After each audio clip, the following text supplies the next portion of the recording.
Genghis Khan conquered more land in 25 years than the Roman Empire did in 400. But his real weapon wasn't his army. It was his ability to think strategically, adapt rapidly, and make the most of limited resources. Now, what if you could apply the same mental models to your business and life? Well, today I'm going to give you the 5 mental models that I normally keep exclusively for my high-level clients at selfmastery.co to help them think like a strategic genius, operate at entirely new levels, remove any ounce of doubt around whether they can achieve their goals, and gain insane levels of clarity to conquer their goals like Genghis conquered the Eastern world. So to start, let's get into the first mental model, and this one is how you're going to get massively outsized returns for any level of effort that you put in. But to explain it, I need to take you back to ancient Greece, where King Hero, I'm not sure how you actually pronounce that, of Syracuse summoned a mathematician to the palace. You see, the king had a problem. An enormous ship, the pride of his navy, had been constructed but could not be launched into the sea. Hundreds of workers had tried to move it, but the vessel was too heavy. It was stuck firmly on the shore. The mathematician listened thoughtfully and then made a bold claim. Give me the tools I need and I shall move the ship single-handedly. The king, amused but skeptical, allowed him to try. So over the next few days he designed a system of pulleys, ropes and levers. When the contraption was ready, he invited the king and his court to witness his demonstration. With a single hand on the rope, the mathematician Archimedes began to pull. To everyone's amazement, the massive ship slowly glided forward and into the water as if moved by invisible hands. The king, stunned, exclaimed, "How did you accomplish such a feat with so little effort?" Archimedes smiled and said, "Give me a place to stand, a lever long enough and a fulcrum in which to place it, and I shall move the world." That is the power of leverage, and when used correctly, you get far more out than when you put in, allowing you to make insane rates of progress when everyone else would struggle. But how can you use this as a mental model? Well, in short, you want to look for things that move the needle more in your business, the things you do and get massive outside returns by doing them in terms of either progress made or time saved. For example, building systems in your business is massively high leverage because you build a system once, it's a one-off thing other than the iteration or improvement every few months, and you get to use it every damn day, and it will save you a ton of time and also ensure you've a consistently high quality of work. Now, another way to gain leverage is to prioritize the most important tasks in your business. So look, important tasks are important for a reason. They make progress. Now, every business is going to have typically 3 to 5 important tasks that actually run the business, that actually matter. But there can also be other important tasks in regards to improving certain bottlenecks that will massively amplify the leverage of those 3 to 5 main tasks. And so you want to identify your 3 to 5 most important tasks and prioritize them daily, and also identify what bottlenecks are holding your business back and prioritize fixing those bottlenecks. Now, as a generality, to use leverage as a mental model, you want to ask yourself 2 questions. 1, what systems, tools, or even people can I leverage to multiply my impact? 2, what tasks can I do today to create the most progress toward my goals? Number 2, and this mental model is going to help you destroy procrastination and actually take action on the things you know you need to take action on. And for it to make sense, imagine you're standing on the bank of a river. Perhaps it's the one you used to go to as a child or the one near where you live now. Well, in the river, the water flows steadily, never pausing, and you have a choice. You can wade into the river and use its current to propel you forward, or you can stand on the shore watching as it flows past. In the end, the river doesn't stop for you. The river does not care about you. It will move regardless of your action or inaction. But if you decide to get on a damn boat and even paddle with small strokes, you can steer yourself toward where you want to go. And really the key to this mental model is realizing that the flow of time is inevitable. So do it anyway. Again, how can you use this? Let me get tactical here. Well, when I say do it anyway, what I mean is do the damn work that you know you need to do. Solve the problems that are staring you in the face. Chase the goal that is calling you from so deep inside of you that you cannot ignore it. Because guess what? If there is a task you know you need to do, if there's work you're avoiding that you know is important, but it's hard, you don't really want to do it, you'd rather do something else, but it's important and you know it, well guess what? Time is going to pass anyway. You know, this goes for both the macro when you're chasing goals and the micro. You know, right now it's 10 AM. In 1 hour's time, it's going to be 11 AM. No matter what I do, And so I could have skipped recording this video. Like, I know recording a video is fucking easy. I'm not out mining coal or doing something actually hard, right? It's easy, but it can be draining. You have to talk, you have to think, and it takes effort, and there's other things I would rather do, and you likely have a task in front of you right now that is the same.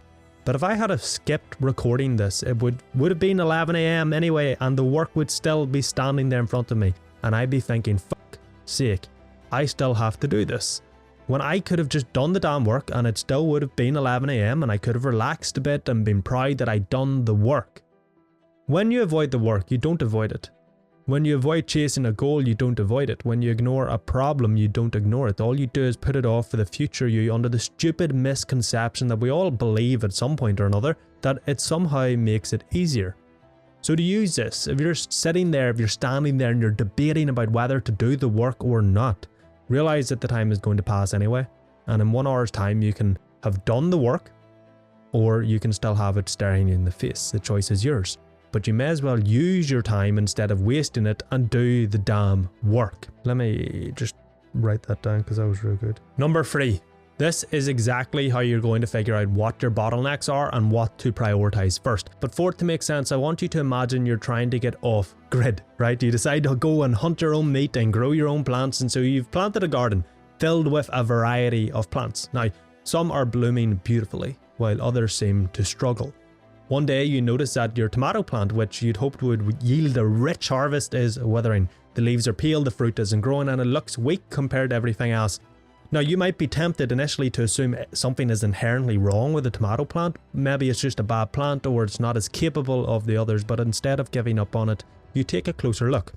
You start asking questions. Is the plant getting enough sunlight? You notice that it's partially shaded by a taller bush. Is the soil healthy? You realize it's slightly more compact in that corner of the garden, which could be preventing proper root growth or something maybe. I'm not an expert planter. Or is it getting enough water? Upon inspection, you find that the sprinkler head near it is clogged and the plant has been getting much less water than the others. With this insight, you trim the bush to allow more sunlight, you loosen the soil to encourage the roots to spread, and you fix a sprinkler to ensure consistent watering. Now, over the next few weeks, the tomato plant begins to thrive.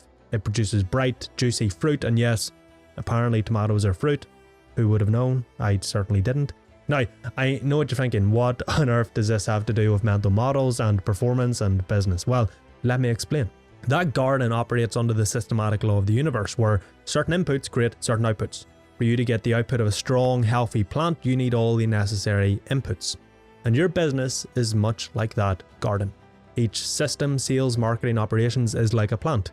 If you're not seeing the results you want, if it's not growing the way you want it to, if you're not getting the output you want, it's not about blaming that output. If your tomatoes aren't growing, you don't just think tomatoes are crap and tomatoes don't work. Like so many people do in business when, their sales suck. They just think, oh, sales doesn't work, or, cold emails don't work, or ads don't work, or whatever it is.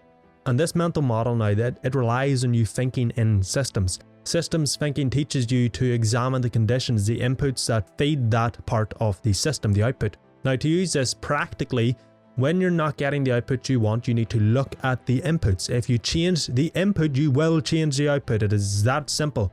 If you do one thing and you get this result, if you do something different, you will get a different result. Maybe you just need more of the same input, or maybe you need an entirely different input altogether. Change the input and you will change the output. Now, I actually went over this concept and mental model in much greater detail in another video. It's one of my most popular videos, and for good reason. Everybody loved it. So what I will do is I will link it at the end of this video. You can check it out, because trust me, it will likely change your business like it has done for me and my clients. Number 4, and this will help prevent one of the biggest problems entrepreneurs actually create for themselves. And to explain it, let me tell you about Alexander the Great. So, in the ancient city of Gordium, there was a chariot bound by a knot so intricate it seemed to defy the very nature of unraveling. Legends said that whoever could untie the Gordian knot would rule all of Asia. Of course, for centuries men came with the intention of untying the knot and taking Asia into their own. And for centuries men failed, tangled in their own pride and the rope's complexity. They pulled, they probed, they analysed every strand, but the knot remained as unsolvable as their own doubts. Then Alexander the Great arrived. He stood before the knot, not just as a problem, but as a symbol. He didn't waste time debating its twists and turns or proving his cleverness. Instead, he drew his sword and he severed it in a single stroke. You see, life and business especially presents us with problems that tempt us to complexity, to overthinking, and in business this is not good because there's a problem that so many entrepreneurs they create for themselves, and it's called operational complexity. And this is just one problem that they create for themselves by not using this mental model, but it destroys progress and any chance of growth, because how it works is essentially the more offers you have, the more products you have, the more funnels you have, the more paths customers could take, the more ideal target avatars or ICPs that you have, the more complex the operations required in your business. And complex operations eat into profit margins and make scaling even harder. And as you scale, profit margins shrink anyway. So, it just means you end up basically eating into your profit and you can't grow and you stay stuck where you are. It also means that you have so much more to focus on that your attention is split. It's spread thin and you end up putting subpar effort into each and you don't grow at the rate you want. And the solution to this, and really to basically every problem, is simplicity. And that's the lesson from the story. Everyone else was trying complex solutions to untie the knot, yet they failed. Alexander the Great came along with the most simple solution and he won. You see, the most direct and simple solution is the most effective. Alexander didn't untangle the knot, but he did solve the problem, and in doing so he became the master of his own fate.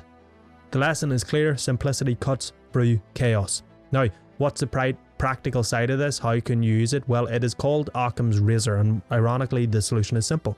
When we're trying to solve a problem or fix a bottleneck, we tend to automatically go to the most complex solution because, funnily, deep down we think if the solution was as simple as it often is, we would have already done it, and as such the solution therefore must be really complex. But that's bullshit. Whatever solution you come up with, take time to either simplify the solution or find another more simple solution, because the simplest solution is the easiest and fastest to implement. It's the easiest to explain to your team, and it's almost always 99% of the time the one that works. Number 5, and this is how you ensure your own mind is not the cause of your downfall. And to explain it, I'm going to tell you a story about Genghis Khan. Genghis Khan ruled over a vast and growing empire. It was either the largest in terms of population or area in history. Now, he was known for his ability to conquer and unify diverse people, often in unethical ways, as was the way back then. But one day, reports reached him of unrest in a distant province. An advisor suggested to him, "Do not worry, Great Khan, these are minor grumblings, the people are loyal." Now, most rulers at the time and even today would dismiss the warnings. But Genghis Khan, unlike other rulers, did not. Instead, he sent trusted envoys to gather information and confirm the truth. When they returned, they revealed that the unrest stemmed from corrupt local officials and growing dissatisfaction among the people. Acting swiftly, though, Genghis Khan replaced the officials, redistributed supplies, and reinforced his rule before the unrest could grow and manifest into something greater. He often said, "A single ember can burn a forest if ignored," and I don't actually know if he said that, but it sounds cool, so let's go with it. Genghis Khan's refusal to rely solely on comforting advice and his insistence on seeking the full truth allowed him to address issues before they spiraled out of control. This is the wisdom of this mental model, and that is avoiding confirmation bias. And the lesson again is clear: success lies in challenging your own assumptions and confronting reality head on. Because how many times, when you started your business, did you think to get customers you have to do X when in reality you had to do Y? And you wasted months doing X when X didn't work. You see, humans have an innate confirmation bias. We seek out information that confirms our beliefs, even if our beliefs are not true. Now, I could get into the whole reason why we do that, but that's not for this video. I'd be here for days. Since our beliefs dictate the possibilities of the spectrum of our actions, if your beliefs are wrong, your actions will also be wrong. Now, how can you use this? Well, the secret is to question everything with logic and facts and data, not emotion. If you think something will work, or if you think something won't work, question it. Ask yourself, why would that happen? Why would that not happen? What would happen next if I did this? Why would that happen? Why would it not happen? Essentially, you need to develop the ability to think critically and realize that your beliefs, through no fault of your own, are likely wrong, or at the very least not beneficial to you and your goals. And so, you must question them and use data and logic instead. Now, those 5 mental models will all completely change your life, but in my opinion, the most powerful is the ability to think in systems, because if you can do that, the other 4 come naturally and easily. And so to really understand how to use systems thinking in your life and business, check out this video here.